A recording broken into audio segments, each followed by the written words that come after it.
गृहमंत्री अमित शाह के बाद अब भाजपा के राष्ट्रीय अध्यक्ष जेपी नड्डा भरतपुर संभाग में संगठन की नब्ज टटोलेंगे। साथ ही संभाग के कार्यकर्ताओं को भी जीत का मंत्र देंगे।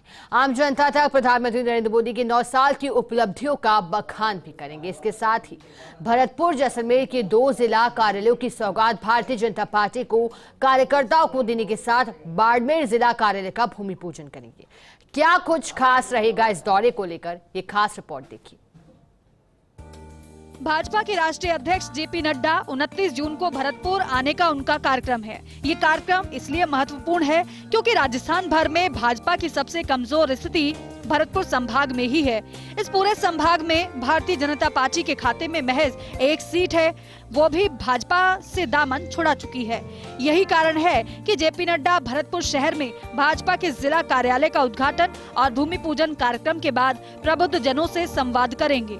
साथ ही पूरे संभाग वर्तमान संगठनात्मक वस्तु स्थिति का फीडबैक लेंगे। सुबह करीब 11 बजे जेपी नड्डा भरतपुर पहुंचेंगे। दोपहर में नदबई में एक बड़ी आम सभा को संबोधित करेंगे। भरतपुर और जैसलमेर जिला कार्यालय का उद्घाटन करेंगे। बाड़मेर के जिला कार्यालय का भूमि पूजन करेंगे। भरतपुर शहर में भाजपा के जिला कार्यालय का उद्घाटन और भूमि पूजन करेंगे। प्रबुद्ध जनों से संवाद करेंगे। पूरे संभाग की वर्तमान संगठनात्मक वस्तु स्थिति का फीडबैक लेंगे। भारतीय जनता पार्टी संगठन की ओर से आम सभा में बड़ी भीड़ जुटाए जाने का दावा कर रही है, जिसकी तैयारियों का फीडबैक सीपी जोशी, राजेंद्र राठौड़ और चंद्रशेखर ले चुके हैं। तीनों नेता भरतपुर के दौरे भी कर चुके हैं। इनके अलावा अन्य पदाधिकारियों ने भी विभिन्न क्षेत्रों में जनसंपर्क और दौरे कर जेपी नड्डा के इस दौरे को सफल बनाने की तैयारियां की है। राजस्थान भर में विभिन्न सीटों को A, B, C और D की ग्रेडिंग दी गई है, जिसके तहत भरतपुर संभाग में ज्यादातर विधानसभा सीटें ग्रेडिंग के मामले में फिसड्डी नजर आती हैं। ऐसे में जेपी नड्डा राष्ट्रीय नेता का भरतपुर में आना आगामी दिनों में भाजपा के लिए नया रोड मैप तैयार करेगा। वर्तमान में धौलपुर, अलवर, सीकर, नागौर, बीकानेर, हनुमानगढ़, अजमेर, भीलवाड़ा, राजसमंद, उदयपुर, चित्तौड़गढ़, बांसवाड़ा, गंगानगर, भरतपुर और जैसलमेर कार्यालय बनकर तैयार हैं। इसमें भरतपुर और जैसलमेर का राष्ट्रीय अध्यक्ष जेपी नड्डा उद्घाटन करेंगे। अन्य कार्यालयों के उद्घाटन पहले ही जेपी नड्डा और अन्य प्रमुख नेताओं द्वारा किए जा चुके हैं। टोंक, बूंदी, पाली और डूंगरपुर में भी कार्यालय बनाने का काम तेजी से चल रहा है, जिनका भी आगामी दिनों में उद्घाटन होना है। भाजपा प्रदेश उपाध्यक्ष सरदार अजय पाल सिंह अपनी टीम के साथ जिला कार्यालय निर्माण का काम जिम्मा संभाल रहे हैं। हालांकि राजनाथ सिंह कल जोधपुर में आ रहे हैं, तो वहीं 29 जून को जेपी नड्डा भरतपुर में और 30 जून को अमित शाह उदयपुर में आ रहे हैं। इनके अलावा पीयूष गोयल समेत अन्य केंद्रीय नेताओं के भी राजस्थान के विभिन्न लोकसभा क्षेत्रों में दौरे हो चुके हैं।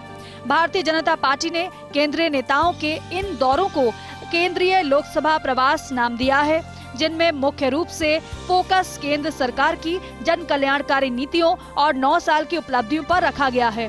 कारण साफ है कि भारतीय जनता पार्टी राजस्थान में भी प्रधानमंत्री नरेंद्र मोदी की नीतियों, योजनाओं और विजन को लेकर जनता से आगामी विधानसभा चुनावों में वोट मांगेगी। भरतपुर संभाग एक ऐसा संभाग है जहां पर भारतीय जनता पार्टी के पास वर्तमान में एक भी सीट नहीं है। शोभा रानी कुशवाहा जीती थी, लेकिन वो भी कांग्रेस का दामन थाम चुकी है। अब ऐसे में अमित शाह के भरतपुर दौरे के बाद कुछ ही दिन बाद जेपी नड्डा का भरतपुर संभाग पर फोकस करना और लगातार कई घंटे भरतपुर संभाग के लिए दिए जाने की योजना बनाना स्वाभाविक रूप से तय करेगा कि भारतीय जनता पार्टी प्रधानमंत्री नरेंद्र मोदी के 9 साल की उपलब्धियों के आधार पर भरतपुर संभाग में ताल ठोकेगी। जेपी नड्डा भरतपुर आएंगे, इस दौरान बड़ी जनसभा को संबोधित करेंगे। साथ ही जिला कार्यालयों का उद्घाटन और भूमि पूजन का भी कार्यक्रम है। लेकिन यह प्रवास एक सामान्य प्रवास इसलिए नहीं है क्योंकि जेपी नड्डा यहां पर कार्यकर्ताओं को जीत का मंत्र देंगे, यहां की नब्ज टटोलेंगे और प्रधानमंत्री नरेंद्र मोदी के 9 साल की उपलब्धियां बताएंगे। उनके आने से ठीक एक दिन पहले यानी कल राजनाथ सिंह जोधपुर रहेंगे, वो भी इसी तरीके के कार्यक्रमों में व्यस्त रहेंगे। लेकिन सबसे महत्वपूर्ण 30 तारीख का अमित शाह का उदयपुर का प्रवास होगा। उदयपुर के बाद वो सीधे जयपुर आएंगे और जयपुर में एक महत्वपूर्ण बैठक वरिष्ठतम पत्रकारों के साथ करेंगे।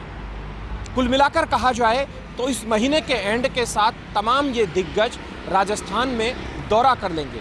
एक योजना थी जिसकी शुरुआत प्रधानमंत्री मोदी ने अजमेर से की थी, यानी कि पूरे देश भर की ये योजना थी। प्रधानमंत्री मोदी अजमेर आए थे, उसके बाद बाकी के ये 3 दिग्गज और राजस्थान में आ गए हैं। तो राजस्थान में 4 दिग्गजों के लगातार दौरे। बहरहाल देखना होगा कि जुलाई महीने में भारतीय जनता पार्टी किस तरीके की रणनीति पर काम करती है। दीपक के साथ ऐश्वर्या प्रधान, फर्स्ट इंडिया न्यूज़, जयपुर।